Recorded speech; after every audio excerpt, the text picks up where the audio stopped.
Bismillahirrahmanirrahim. Assalamu alaikum 8th class. I'm your mathematics teacher. Today is Wednesday and the date is 17. As you know, we were doing 6.10 and today we have to start question number 7. Question number 7 कुछ इस तरह से है. The denominator of a fraction is 5 more than the numerator, but if we subtract 2 from the numerator and the denominator of the fraction, we get 1/6. Find the fraction. ठीक है, अब यहाँ पे उन्होंने हमें एक फ्रैक्शन वाला क्वेश्चन दिया है और फ्रैक्शन के न्यूमिनेटर और डिनोमिनेटर में एक लिंक बनाया है उन्होंने. ठीक है, वो कहता है कि the denominator is 5 more than the numerator. ठीक है, यानी अब हम चाहें तो सेम वेरिएबल यूज़ कर सकते हैं और अगर डिफरेंट करना हो तो y हमारे पास डिनोमिनेटर में x+5 इक्वल्स टू वाई के भी हम इसको रख सकते हैं. ठीक है, तो मैंने यहाँ पे जो रखा है वो मैंने सेम वो फ्रैक्शन जो है वो यूज़ किया है, यानी वेरिएबल फ्रैक्शन में सेम यूज़ किया है, यानी x/x+5 आ गया. तो ये हमारे पास गिवन फ्रैक्शन है. ठीक है, अब वो हमें आगे कहता है but if we subtract 2 from the numerator and 2 from the denominator then our fraction becomes 1/6. ठीक है, इस तरह से उसने हमें कहा है. तो हमने इसी वाली फ्रैक्शन को लेना है और इसमें से 2 को सब्ट्रैक्ट कर देना है ऊपर भी, यानी न्यूमिनेटर में भी और डिनोमिनेटर में से भी 2 को हमने सब्ट्रैक्ट कर दिया है और इक्वल्स टू इसको लिख दिया हमने 1/6 के. अब इसको सॉल्व करेंगे. 5 - 3 प्लस माइनस होता है और साइन बड़ी वैल्यू का आता है तो +3 आ जाएगा हमारे पास. ठीक है, ये हमारे पास यहाँ पे हमारे पास इक्वेशन जो है यू फॉर्म हो जाती है. ठीक है, अब हमने इसको क्रॉस मल्टीप्लाई किया है. 6x - 2 के साथ आ गया और x+3 मल्टीप्लाइड बाय 1, x+3 हमारे पास आ जाता है. अब इसको अंदर मल्टीप्लाई करेंगे. 6x - 6 2 = 12 आ जाता है और x+3 आ रहा है हमारे पास यहाँ पे. अब इसमें हमने जिस तरह हम आंसर निकालते हैं वेरिएबल्स को एक साइड पे कर देते हैं और कॉन्स्टेंट्स को एक साइड पे ले जाते हैं, तो 6x - x और यहाँ पे दूसरी साइड पे जाएगा तो 12 + 3 हमारे पास आ जाता है. तो ये 15 और यहाँ से 6 - 1 5 आ जाता है.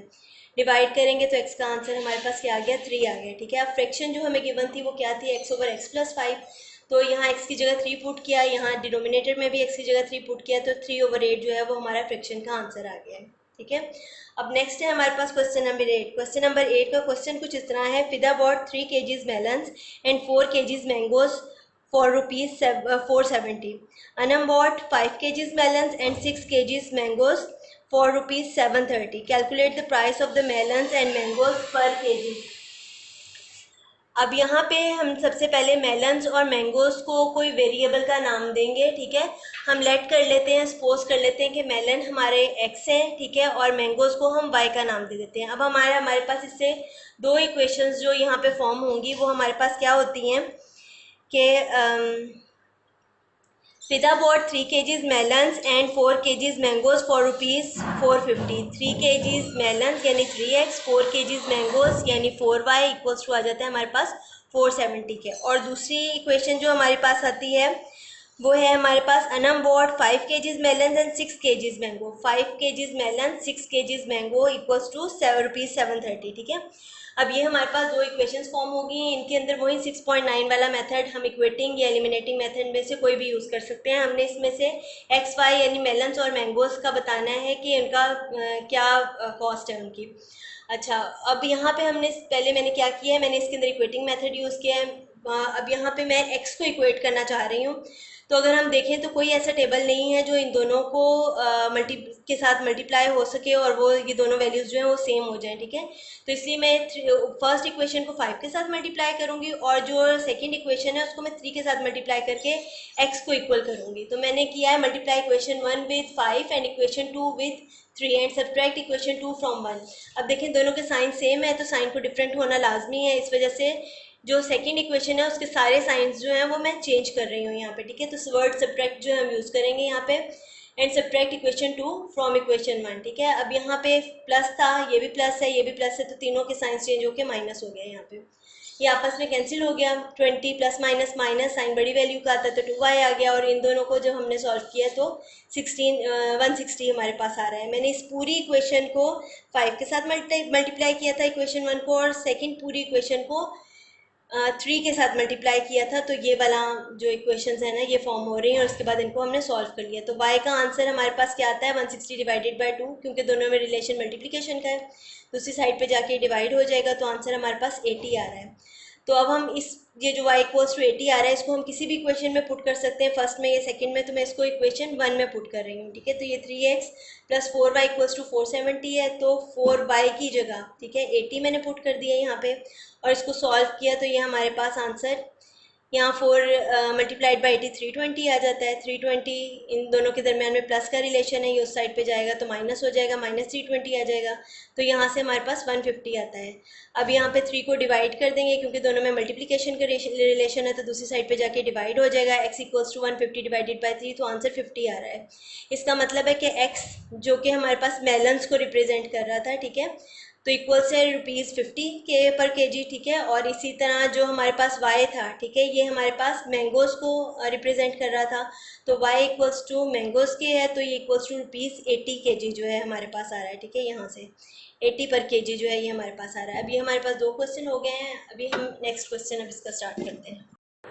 क्वेश्चन नंबर 9 आप लोगों का होमवर्क है, ठीक है। क्वेश्चन नंबर बिल्कुल उसी पैटर्न के ऊपर है। आप लोगों ने क्वेश्चन नंबर 9 को देखें। The cost of 2 footballs and 10 basketballs is ₹2300, ठीक है। तो आप लोगों ने फुटबॉल्स को x का नाम दे लें और बास्केटबॉल्स को y का, यानी किसी भी वेरिएबल का नाम दे लेंगे और उसके बाद and the cost of 7 footballs and 5 basketballs is ₹2650, ठीक है। इनसे आप 2 इक्वेशंस जो हैं फाइंड बना लेंगे, बिल्कुल उसी तरह जिस तरह हमने 8 का क्वेश्चन जो था उसको किया था, ठीक है।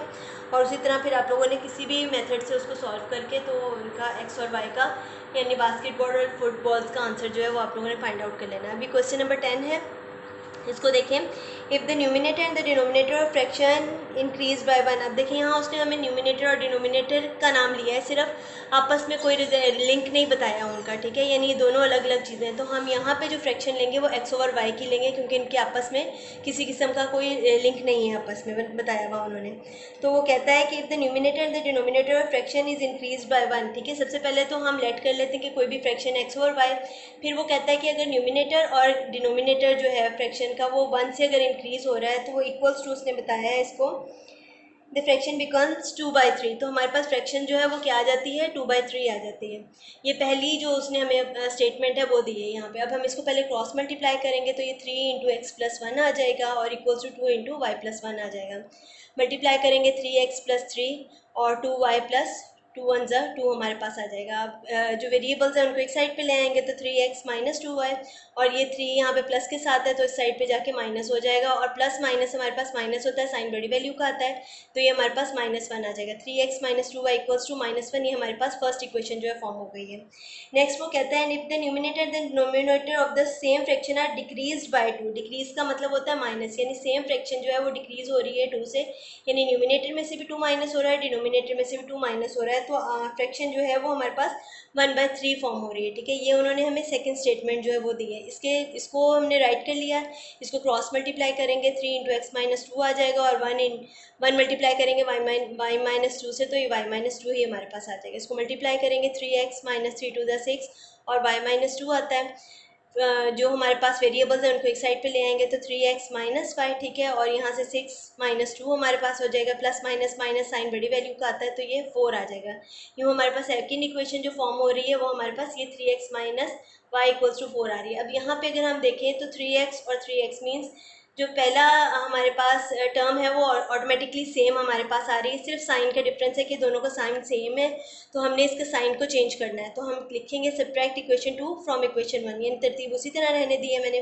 3x - 2y इक्वल्स टू -1 ऊपर आ गया है और नीचे 3x - y इक्वल्स टू 4 आ गया है, और सब्ट्रैक्ट के की वजह से हमारे साइन चेंज हो जाएंगे। यहाँ प्लस था माइनस हो गया, ये माइनस था ये प्लस हो गया, और यहाँ प्लस था तो ये माइनस हो गया हमारे पास। प्लस माइनस आपस में कैंसिल हो गया ये, और यहाँ पे प्लस माइनस माइनस साइन बड़ी वैल्यू का आता है तो ये -y हमारे पास आ जाएगा। इसी तरह माइनस माइनस प्लस साइन बड़ी वैल्यू का, तो ये हमारे पास -5 आ जाएगा। साइंस आपस में कैंसिल हो जाएंगे तो y इक्वल्स टू 5 आ जाता है हमारे पास। अब हमने इस वाले को y इक्वल्स टू 5 को किसी भी क्वेश्चन में पुट करना है, फर्स्ट में या सेकंड में जिसमें भी कर लें। मैं इसको फर्स्ट में कर रही हूँ put y equals to 5 in equation 1, ठीक है। अब equation 1 3x - 2y equals to -1, ये मैंने दोबारा लिख लिया है। यहाँ पे y को मैंने 5 जो है वो पुट किया है यहाँ पे, ठीक है, y की जगह, और यहाँ से हमारे पास 3x - 2 × 5 आ गया, -1 आ रहा है। अब यहाँ पे 3x - 5 × 10 इक्वल्स टू -1 क्या आ रहा है, जो हमारे पास वेरिएबल है उसको अलहदा कर लेना है और जो कांस्टेंट टर्म है उसको दूसरी साइड पे ले जाना है। तो ये -10 जो इस साइड पे जाके +10 हो जाएगा, तो प्लस माइनस माइनस साइन बड़ी वैल्यू का 9 हमारे पास आ जाता है। 3x equals to 9। अब इन दोनों में रिलेशन किस चीज़ का है, मल्टीप्लिकेशन का है, तो ये इस साइड पे जाके डिवाइड हो जाएगा, 3 नीचे आ जाएगा, तो 9 डिवाइडेड बाय 3 और x इक्वल्स टू हमारे पास 3 आ जाता है। अब यहाँ पे देखिए फ्रैक्शन हमारे पास क्या है, x ओवर y है, तो thus the fraction x over y equals to x की जगह हम x की वैल्यू पुट कर लेंगे, 3 न्यूमिनेटर में आ गया और डिनोमिनेटर में हमारे पास 5 आ रहा है, इसका y इक्वल्स टू 5, तो ये हमने पुट कर दिया। इसका मतलब है फ्रैक्शन हमारे पास 3 ओवर 5 आ गई है।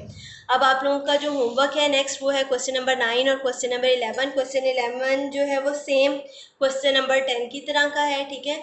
ये दोनों क्वेश्चन आप लोगों का होमवर्क है। इंशाल्लाह नेक्स्ट एक्सरसाइज हम अपने नेक्स्ट लेक्चर में स्टार्ट करेंगे। Thank you.